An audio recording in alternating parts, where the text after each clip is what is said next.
Start winning at the races with Daily Racing Form's new mobile pass performances, featuring exclusive buyer speed figures and expert analysis and selections. Go to DRF.com/best and get the power of DRF in the palm of your hand. Hi, everybody. Dan Illman, Mike Beer, the DRF race of the day for Friday, July the 10th. Race number 8 at Keeneland, Grade 1 stakes action. Let's throw up the field for the Maker's Mark Mile. We are on the turf. $300,000 is the purse. We are expecting a field of 10. Download free formulator past performances for this race on the race of the day event page at DRF.com. Access them, handicap along with us. I want to surprise Mike. Chad Brown has the 2 morning line favorites in Raging Bull and Without Parole, the 1-3 finishers of the Shoemaker Mile. Yeah, I mean, we're used to seeing this in graded stakes races on turf in this country. It's not that much of a surprise. And then these 2 horses in a lot of ways stand out in this field too, because, it's a grade 1 race, but there's not that many grade 1 quality horses in here.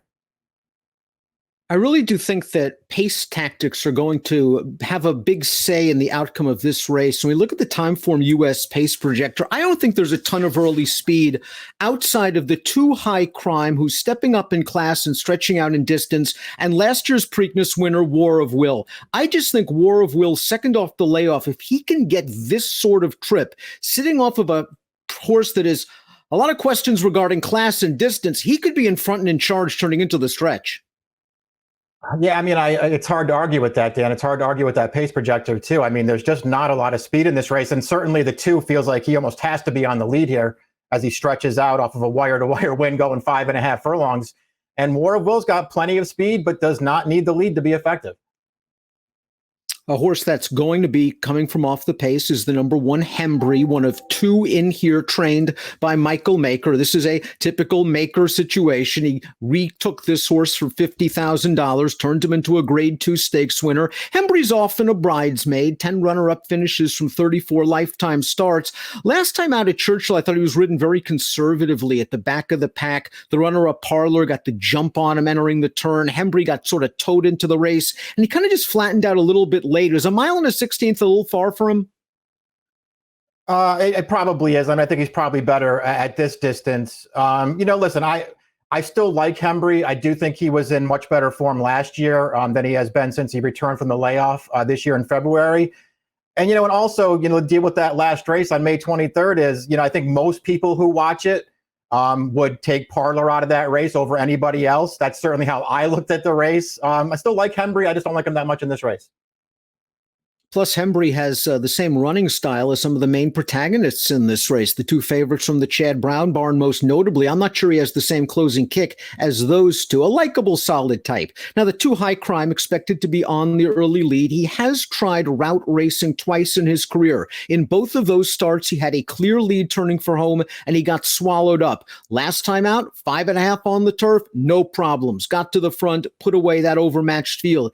Big step up in class, big step up in distance, but not a lot of pace other than War of Will. Yeah, he should be on the lead in this race. And listen, he's run some pretty nice races along the way in his career. I don't know if I think he's a grade 1 miler on the turf, that's for sure, Dan, but he has run some nice races.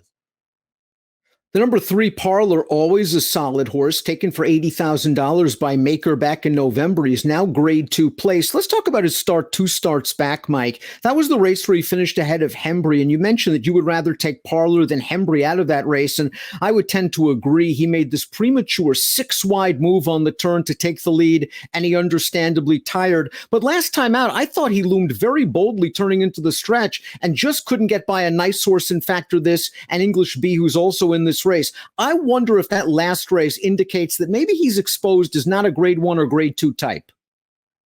Yeah, I mean, I sort of I guess I feel that way as well. He is a horse who has, I think he has talent, and he's just struggled to win races sometimes. I certainly thought he ran a very good race 2 starts back, and he ran fine last time too. I mean, when you get right down to it, Factor This has now won 3 straight graded stakes races, wire to wire. And Parlor just couldn't get to him last time. But he does sort of have that reputation of a horse who gets there and then can't steal the deal. And again, he's not the best closer in this race.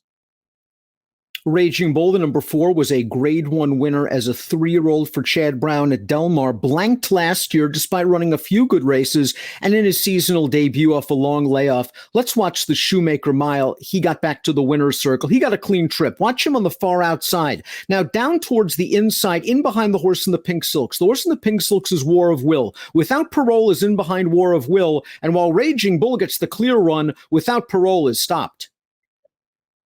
Yeah, Without Parole did not get a clean trip in this race. And it sort of felt like he was unlucky in here. Danny just misses getting up for second at the end. Raging Bull, on the other hand, he got the clean outside run. There was a fast pace in front of him.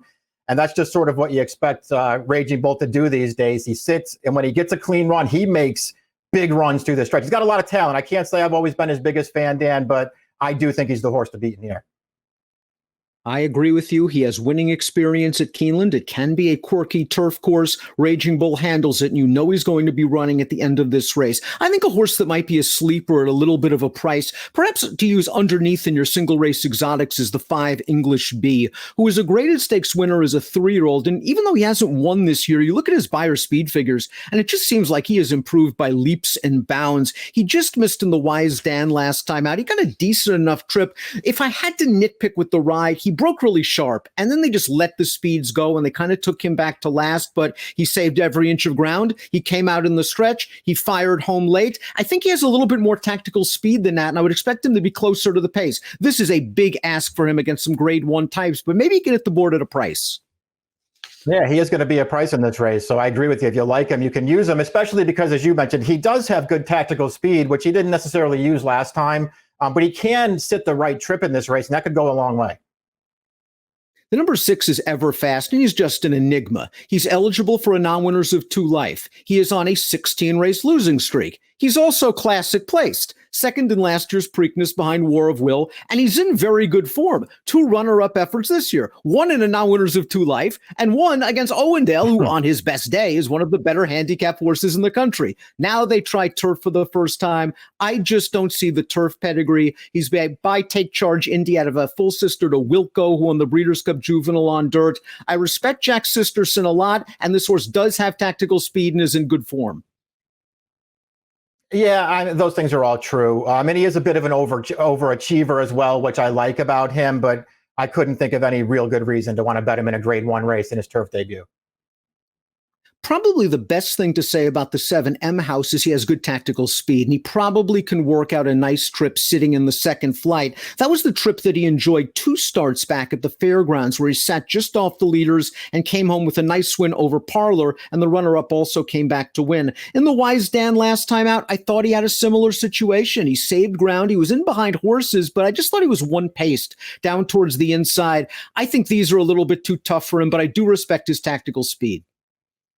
I respect his tactical speed too, and I also respect the fact that even though he's only 2 for 8 in this country, you know, he's pretty much run well in all of his starts over here. There is not one race on his card that I've seen anyway, Dan, that made me think he was going to win a grade 1 over here. But once again, this is not, outside of the 2 Chad horses who have some questions, this is not that strong a field. Without Parole was a Group 1 winner as a 3-year-old in England, and he ran just fine in the Breeders' Cup Mile. I thought he got a good trip when he finished 3rd behind those 2 mares, sort of an inside-out trip, came with a run. He ran probably the best he can do. I'm not going to hold the Pegasus against him. No Lasix, trying to go a mile in 3/16. That's a little bit far for him, and we saw the trip last time out in the Shoemaker Mile. It just didn't work out. I think everyone saw the trip in the Shoemaker Mile, and he might end up being the favorite in this race or really vying with Raging Bull. Yeah, that was, I guess, my only knock on him, I guess, Dan. I just feel like he's the horse that most people are going to be attracted to. And not that that's wrong, but at the same time, this is a 5-year-old who hasn't won a race in over 2 years.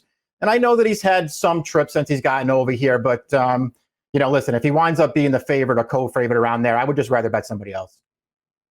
The 2 Chad horses are the horses to beat, but I think the 9 and the 10 you have to talk about as major contenders. The 9, if he gets some pace. Next Chairs is a really underrated horse based in Southern California that likes the home cooking at Keeneland. He won the Shadwell Turf Mile in 2018. He only got beat a length in that race last year, and I think his 2 runs since the Pegasus have both been very good. In the Kilroe Mile, there was no pace for him to run at. He came with a big wide run on the turn, and he finished second to a good trip horse in River Boyne. And last time out, out. He got smashed coming out of the gate. He was far, far back, came wide, turning into the stretch, and again ran on. Now, he did get pace in that race, a situation that might not set up for him in here. Yeah, I mean, I guess that's, sort of the knock on him. There are times when he'll show tactical speed, but it does sort of feel like he's a horse who these days anyway sort of wants to sit it out and make one run. We'll see if that works in this race. I do think he's run well in his last two starts, but, to me, more than anything else, his Shoemaker sort of drives home the point. There was a big pace in that race, and it helped him, and it helped Raging Bull. And it might have hurt War of Will, as did the layoff. Let's take a look at our top picks for this race. You like War of Will. I put him third. I think he's going to run a lot better with a nice trip and that last race under his belt. He broke well. He also broke in and caused a chain reaction to his inside. He then sat the pocket in behind horses. You saw him a little bit one-paced late, but he was really the only part of the pace still hanging around at the end. A good effort for War of Will. It's hard to believe he's a turf maiden because he's run well in a lot of efforts on turf. Yeah, he really has. I'm happy to see them go back to turf with him this year. We'll see what happens, Dan. I agree with your take. Just that, he was probably a little too close to the fast pace last time. Overall, aside from the bumping at the start, he ran fine.